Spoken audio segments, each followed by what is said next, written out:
Hi friends, welcome to அப்ரின்ஸ் herbals. இன்றைக்கி நம்ம குப்பைமேனி தைலம் எப்படி பார்க்கலாம் அப்படின்னு பார்க்கலாம்.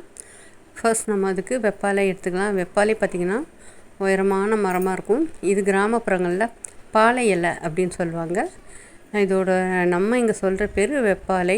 இது ஸ்கின் சம்மந்தமான எல்லா டிசீஸுக்குமே நல்ல ஒரு க்யூர்னஸ் கொடுக்கும், பெனிஃபிட்ஸ் கொடுக்கும். அண்ட் சீமகத்தி பார்த்திங்க அப்படின்னா நம்ம இது தண்ணி இருக்க ஏரியாவில் தான் கிடைக்கும், எல்லா இடத்துலையும் கிடைக்காது. இது எனக்கு ரொம்ப நாளாக கிடைக்கலங்க. ஸோ அலைஞ்சி தெரிஞ்சு தண்ணி இருக்கிற ஏரியாவாக பார்த்து போய் இதில் பார்த்திங்கன்னா ஃபுல்லாக எறும்பு இருக்கும். டக்குன்னு நம்ம பறிக்கவும் முடியாது, காம்பு ரொம்ப தடிமனாக இருக்கும். இது கொஞ்சம் கஷ்டம் கிடைக்கிறது. ஸோ இது நம்ம ஸ்கின்னில் உள்ள எல்லா டிசீஸ்க்கும் நல்ல ஒரு பெனிஃபிட் கொடுக்கக்கூடியது. நல்லா க்யூர் பண்ணுங்க. ஸ்கின் டிசீசஸ் எதுவாக இருந்தாலும், சொறி, சிரங்கு, ரேஷஸ்ஸு, சோரியாசிஸ் எல்லாத்துக்குமே நல்ல ஒரு க்யூர்னஸ் கொடுக்கும். இது தாங்க அதோட காய். சீமகத்தி இந்த பூ ரொம்ப நல்ல பெனிஃபிட் கொடுக்கும். அதோட காய், இலை எல்லாமே நல்லா நமக்கு பலன் கொடுக்கக்கூடியது. அண்டு இது நம்ம பாரம்பரியமான குப்பைமேனி. குப்பைமேனியில் பார்த்திங்கன்னா உங்களுக்கு நல்லா தெரியும். ஆதி காலத்துலேருந்தே பார்த்திங்கன்னா குப்பைமேனி, உங்களுக்கு தோலில் என்ன வியாதி இருக்கோ குப்பைமேனி. அந்த காலத்திலலாம் பார்த்திங்கன்னா குப்பைமேனியும் மஞ்சளும் வச்சு சேர்த்து அரைச்சி எல்லா தோல் வியாதிக்குமே போடுவாங்க, பத்து போடுவாங்க, நல்லா கேட்கும். இப்போ இதை நம்ம வெப்பாலையும் குப்பைமேனியும் நம்ம சேர்த்து அரைச்சி எடுத்துக்கலாம். நல்லா க்ளீன் பண்ணிட்டேங்க. நல்லா க்ளீன் பண்ணிவிட்டு மிக்சியில் போட்டு அரைச்சி எடுத்துக்கிறேன். இப்போ நம்ம அரைச்சி எடுத்தாச்சு. அதை நம்ம அப்படியே நம்ம coconut oil and olive oil, இந்த 2 ஆயிலும் நான் எடுத்துருக்கிறேன்.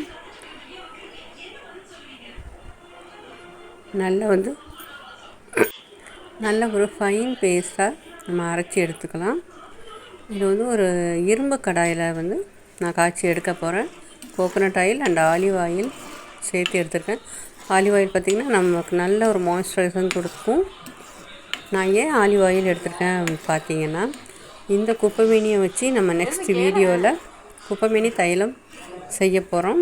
அது எப்படின்னு அடுத்த வீடியோவில் உங்களுக்கு நான் சொல்கிறேன். அதுக்காக ஆலிவ் ஆயில் ஒரு நல்ல மாய்ஸ்சரைசிங் கொடுக்கும், ஸ்கின்னை ட்ரை ஆக விடாது. ஸோ அதுக்காக நான் ஆலிவ் ஆயில் எடுத்துருக்கிறேன். இது போட்டு நல்லா காய்ச்சி எடுத்தோம் அப்படின்னா நல்லா புகை வரும். இப்போ நல்லா கொதித்து வரும்போது ஒரு நல்ல ஸ்மெல் வருங்க நமக்கு.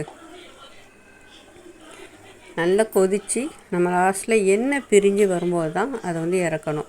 நான் மஞ்சத்தூள் போட்டிருக்கேன். நம்ம இப்போ இதில் குப்பைமேனி, வெப்பாலை மட்டும்தான் நான் சேர்த்து அரைச்சி எடுத்துருக்குறேன். அது கூட நம்ம மஞ்சத்தூள், நல்ல ஒரு ஆன்டிசெப்டிக் ஏஜென்ட், அதையும் போட்டிருக்கிறேன். போட்டு நல்லா காய்ச்சி எடுத்தோம் அப்படின்னா அந்த ஸ்மெல்லே வீட்டையே தூக்குங்க. அப்படி ஒரு ஸ்மெல்.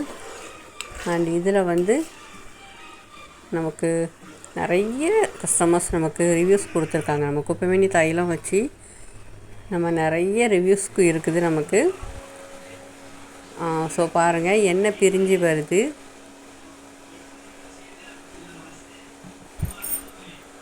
கொஞ்சம் லோ ஃப்ளேம்லேயே வச்சு நம்ம காய்ச்சி எடுக்கணுங்க. நம்ம ஹை ஃப்ளேமில் வச்சோம் அப்படின்னா நம்ம அந்த குப்பைமேனி, வெப்பாலை இலையெல்லாம் ரொம்ப கரிஞ்சு போயிடும். கரிஞ்சு போச்சுன்னா அந்த எண்ணெய் நமக்கு இதாகுது. ஸோ ஒரு மீடியம் லோ ஃப்ளேம்லேயே வச்சு காய்ச்சி எடுங்க. நம்ம இதை நல்ல எண்ணெய் பிரிஞ்சு வரட்டும். நம்ம சீமை அகத்தியை இப்போ இதில் ஆட் பண்ணலை. இது நல்லா எண்ணெய் பிரிஞ்சு வர ஸ்டேஜில் இப்போ நமக்கு எண்ணெய் பிரிஞ்சு வந்துருச்சு. ஆமாம், ஃபில்ட்ரு பண்ணி எடுத்துட்டேன். அதில் நான் சீமகத்தியை போட்டு வச்சுருக்கிறேன். அந்த கொஞ்சம் ஹீட்லேயே போட்டிருங்க. நல்லா ஃபில்ட்ரு பண்ணி எடுத்துட்டு, இல்லை ஒரு நாள் ரெஸ்ட்டில் விட்டு கூட நீங்கள் ஃபில்ட்ரு பண்ணி எடுக்கலாம். ஃபில்ட்ரு பண்ணி எடுத்துட்டு சீமகத்தி பூ, இது சீமகத்தியோட காய். இதில் பார்த்திங்கன்னா நல்லாவே தெரியும். அந்த சீமகத்தி பூ, காய், இலையெல்லாம் குட்டி குட்டியாக பிச்சு போட்டிருக்கிறேன். இதை நான் ஒரு 5 நாள் நல்ல வெயிலில் வச்சு எடுத்தேங்க. எங்கள் வீட்டில் நல்லா வெயில் அடிச்சுது. அந்த வெயில் அடிக்கிற ஸ்டேஜில் ஒரு 5 days வெயிலில் வச்சு எடுத்தோம் அப்படின்னா அந்த சீமகத்தியோட சாறு ஃபுல்லாக அதில் இறங்கிரும். ஸோ இப்போ நமக்கு அந்த குப்பைமேனி தைலங்கிறது ரெடி ஆயிடுச்சு. இது அப்படியேவும் நம்ம ஸ்கின் டிசீஸ்க்கு யூஸ் பண்ணிக்கலாம். நைட் அப்ளை பண்ணலாம். வேணுங்கிறவங்க ஆர்டர் பண்ணுங்கள். தேங்க்யூ.